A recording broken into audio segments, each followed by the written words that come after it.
जहां रिस्क नहीं वहां मोदी का क्या काम। प्रधानमंत्री नरेंद्र मोदी के 8 साल का फलफला ये नया भारत है जो न झुकेगा और न रुकेगा। नमस्कार, आजाद सिपाही के विशेष में आपका स्वागत है। मैं हूं राकेश सिंह। नरेंद्र मोदी एक ऐसा नाम जिससे राष्ट्र प्रेम की खुशबू आती है, एक ऐसा भरोसा जो देश को झुकने नहीं देगा, एक ऐसा नेता जो सबके साथ, सबके विकास, सबके विश्वास और सबके प्रयास की बात करता है। अर्थात सबके साथ के बिना विकास नहीं हो सकता और बिना विश्वास के देश को एकता के सूत्र में पिरोने का प्रयास नहीं हो सकता। जब नरेंद्र मोदी ने 2014 में केंद्र की सत्ता की कमान अपने हाथों में ली तो हर भारतीय को भरोसा था कि ये भारत की तकदीर बदल देगा। कारण देश के उस समय के हालात को देखते हुए देशवासियों ने अपने विश्वास की चाबी नरेंद्र मोदी को सौंपी थी। नरेंद्र मोदी ने भी उनके विश्वास को टूटने नहीं दिया। हाँ, ऐसा भी नहीं है कि हर कोई मोदी से खुश है, ये स्वाभाविक है। हर किसी को खुश भी नहीं किया जा सकता, लेकिन जिन्हें मोदी पर विश्वास है उन्हें उनकी कीमत का अंदाजा है। देश का एक बड़ा वर्ग ये मान रहा है कि सालों बाद एक ऐसा नेता हुआ जिसके रग रग में देश बसता है, जो हर क्षण देश की गरिमा को बनाए रखने के लिए जीता है, जिसे ये कतई गवारा नहीं कि कोई दूसरा देश भारत की तरफ आंख उठाकर देखे, जो पलटकर जवाब देना जानता है। देश के लोगों का अगाध विश्वास नरेंद्र मोदी के साथ एक बारगी तब और मजबूत हो गया जब 2016 में पाकिस्तान की शह पर जैश ए मोहम्मद आतंकी संगठन ने उरी सेक्टर में LOC के पास भारतीय सेना के स्थानीय मुख्यालय पर हमला कर दिया। इसमें भारत के 18 जवान शहीद हो गए। जैसे ही ये खबर आई पूरे देश का खून खौलने लगा।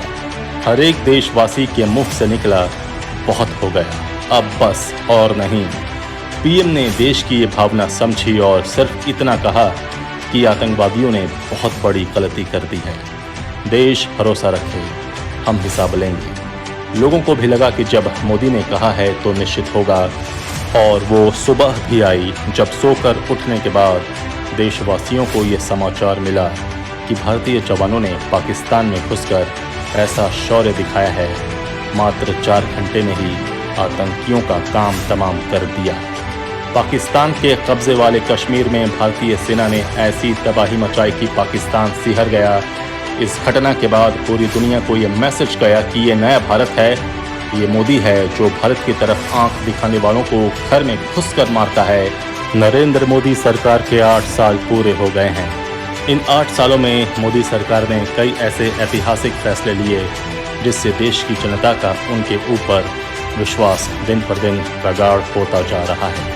चाहे वो स्वच्छ भारत अभियान हो, नोटबंदी हो, सर्जिकल स्ट्राइक हो, GST यानी एक देश एक टैक्स हो, 3 तलाक कानून हो, धारा 370 तथा अनुच्छेद 35A के प्रावधानों को निरस्त करना हो, CAA NRC कानून हो, किसान सम्मान निधि योजना हो, आयुष्मान भारत योजना हो, राम मंदिर से लेकर काशी विश्वनाथ कॉरिडोर या अन्य धार्मिक स्थलों का पुनर्निर्माण हो, भारत में कोरोना वैक्सीन का निर्माण से लेकर सफल टीकाकरण अभियान हो, नई राष्ट्रीय शिक्षा नीति हो या हाल में रूस यूक्रेन युद्ध के दौरान मोदी सरकार द्वारा लिया गया हर एक कदम ऐतिहासिक है।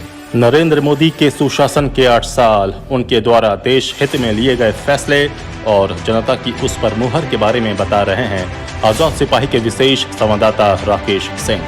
नरेंद्र मोदी की सरकार ने 26 मई 2022 को सत्ता में 8 साल पूरे कर लिए हैं। इस मौके पर PM मोदी कहते हैं कि मैंने ऐसा कोई काम नहीं किया जिससे लोगों का सिर झुका हो। वो ये भी कहते हैं कि उनका अब तक का कार्यकाल देश के संतुलित विकास, सामाजिक न्याय और सामाजिक सुरक्षा के लिए समर्पित रहा है।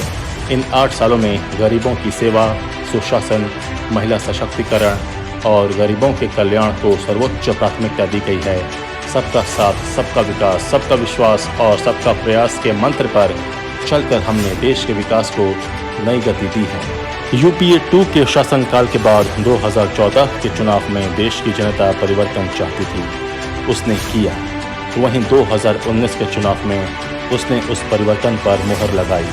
दोनों बार देश की जनता ने नरेंद्र मोदी पर अगाध विश्वास जताया, तहे दिल से नरेंद्र मोदी को स्वीकार किया।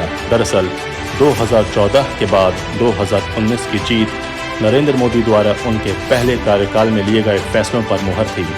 जनता ने कहा, हमें मोदी पसंद है। कहते हैं, जो व्यक्ति जोखिम नहीं उठाता वो कभी सफलता के सोपान नहीं चढ़ सकता, और नरेंद्र मोदी ने इसी जोखिम को अपने आगे बढ़ने का सोपान बना लिया। मोदी इस बात को जानते हैं कि अगर देश को बदलना है तो रिस्क लेना ही पड़ेगा, और अगर रिस्क नहीं तो वहां मोदी का क्या काम।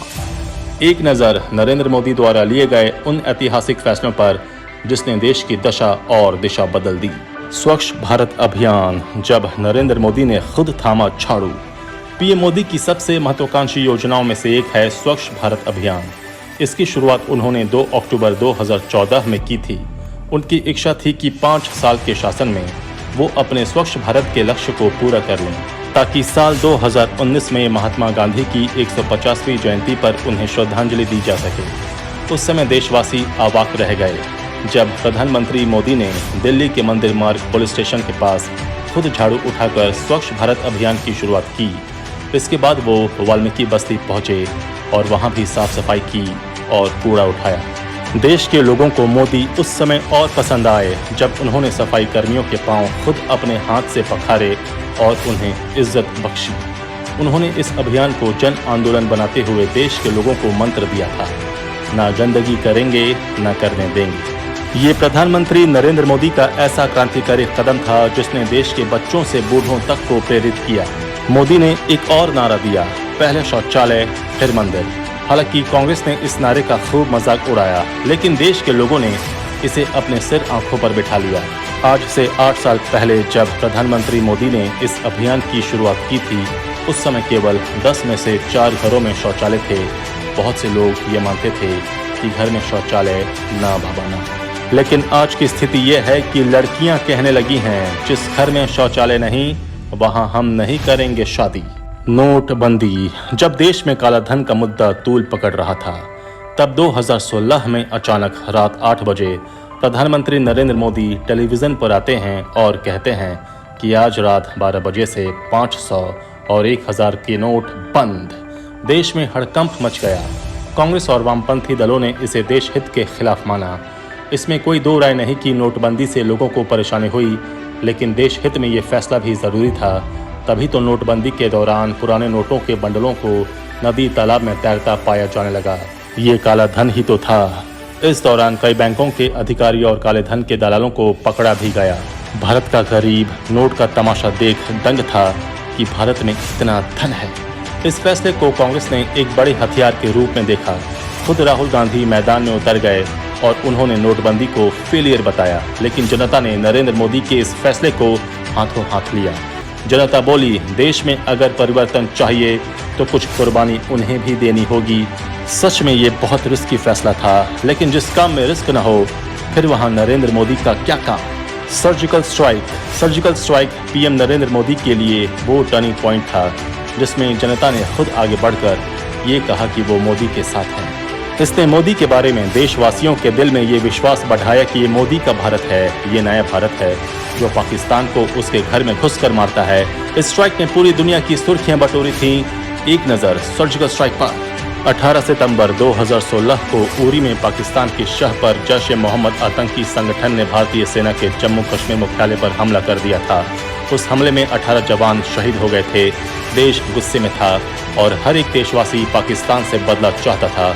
मोदी 28 सितंबर 2016 की रात जब पूरा देश सो रहा था, भारत के प्रधानमंत्री नरेंद्र मोदी आधी रात सैन्य अफसरों संग मिल नए भारत की पटकथा लिख रहे थे। भारतीय फौज पाकिस्तान की सीमा के अंदर घुस रही थी और पीएम जगकर पल पल की खबर ले रहे थे। वो तब तक जगे रहे जब तक भारतीय सेना के जवान पाकिस्तान में घुसकर आतंकी कैंपों को खत्म करके वापस नहीं आ गए।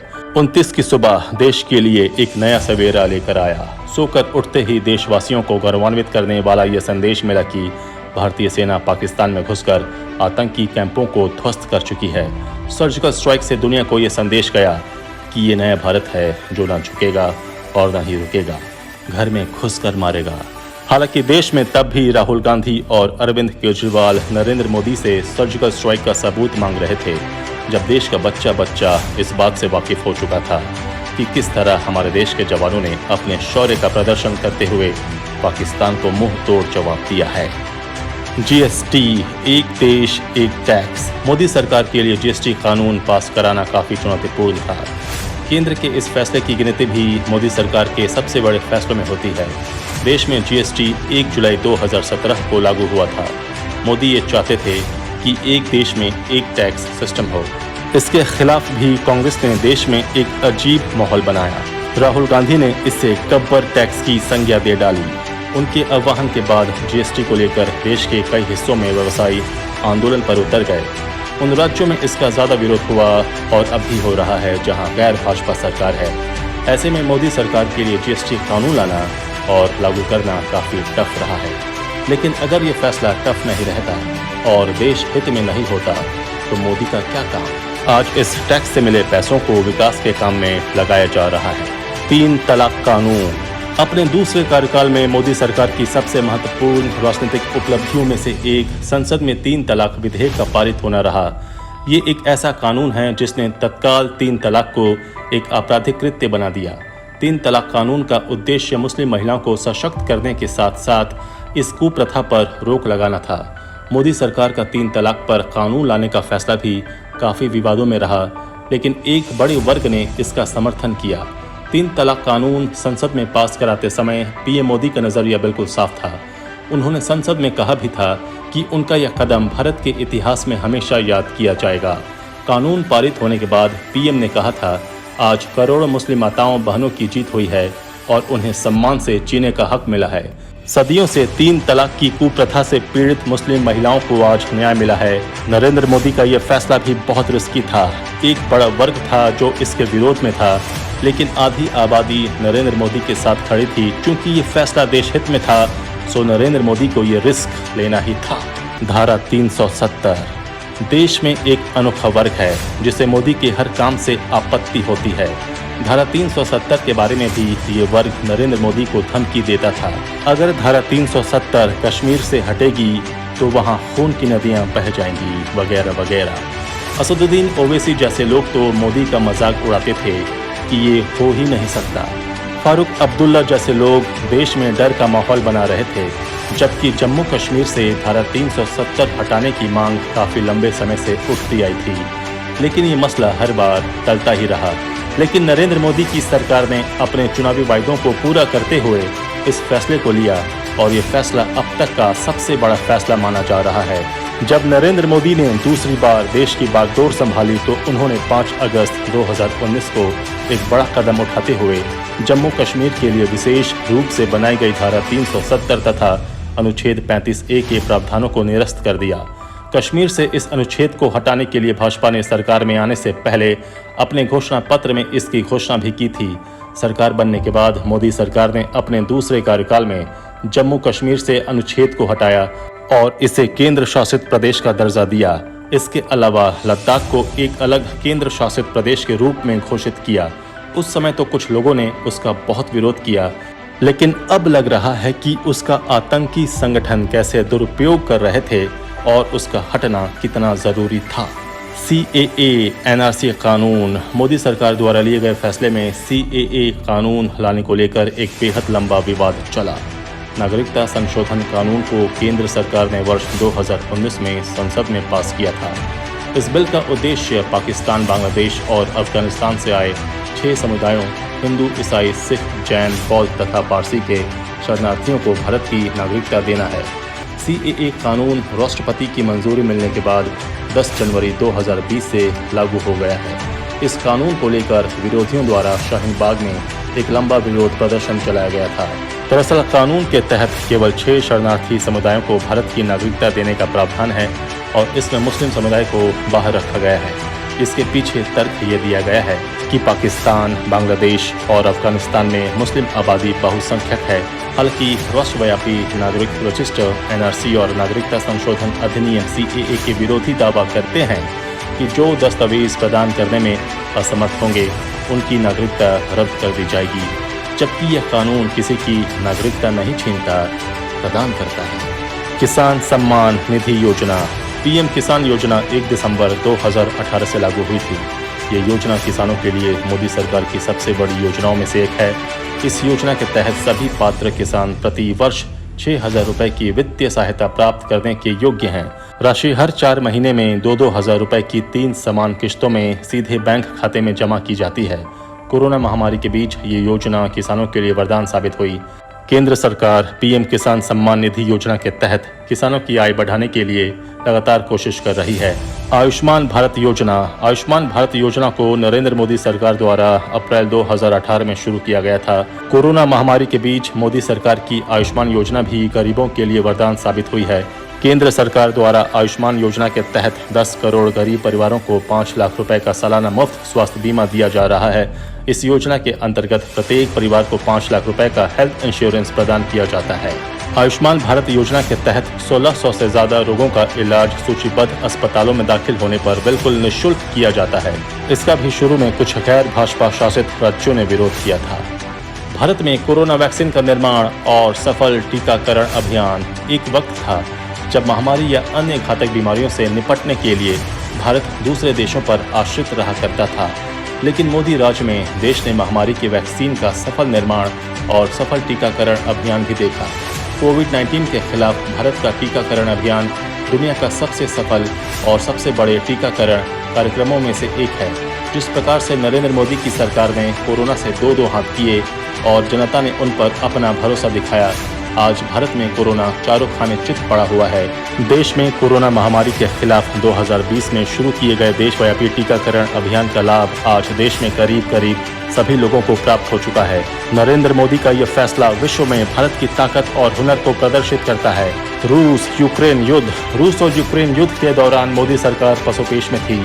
अमेरिका का लगातार दबाव था कि भारत को यूक्रेन के साथ खड़ा होना चाहिए, तो दूसरी तरफ रूस पुराना मित्र था। ऐसे में मोदी सरकार ने तटस्थ रहते हुए यूक्रेन और रूस दोनों के साथ अपने संबंध को बनाए रखा। यूक्रेन के साथ संबंधों को बनाए रखते हुए वहां पर फंसे भारतीय छात्रों को निकालने में मोदी सरकार कामयाब रही, तो रूस के इलाके वाले क्षेत्र से भी भारत के लोगों को वापस लाया गया। इस तरह से मोदी सरकार ने डिप्लोमेसी के साथ सफल कूटनीतिक कदम का उदाहरण पेश किया। यही नहीं, अमेरिकी दबाव के आगे भी मोदी नहीं झुके और वो कम कीमत पर रूस से तेल ले रहे हैं। सच तो यही है कि ये नया भारत है जो अपनी राह खुद गढ़ता है और उस पर खुद चलता है। आज इस भारत को न तो अमेरिका के सामने हाथ जोड़कर भीख मांगने की जरूरत है और न चीन की बंदर घुड़की के आगे हाथ जोड़ने की। आज नया भारत गलवान घाटी में चीनी सैनिकों को पछाड़ने का मादा रखता है, तो गरीब देशों को मदद पहुंचाने का दिल भी। हालात तो ये हो गए हैं कि पाकिस्तान में इमरान खान जैसे लोग भारत के कसीदे पढ़ रहे हैं। वहीं भारत ने संकट के समय श्रीलंका के साथ खड़ा होकर अपना मानवीय चेहरा दिखाया है। हम कह सकते हैं आज का भारत कटोरा लेकर भीख नहीं मांगता। आज का भारत आंख में आंख डालकर बात करता है और इस भारत का नेतृत्व नरेंद्र मोदी कर रहे हैं, जिन पर देशवासियों को गर्व है और मोदी ने भी ये विश्वास जगाया है, मोदी है तो मुमकिन है। आज़ाद सिपाही में अभी इतना ही। आप हमारे इस YouTube चैनल को ज़रूर सब्सक्राइब करें। आप हमारे Facebook पेज को भी ज़रूर फॉलो करें। धन्यवाद।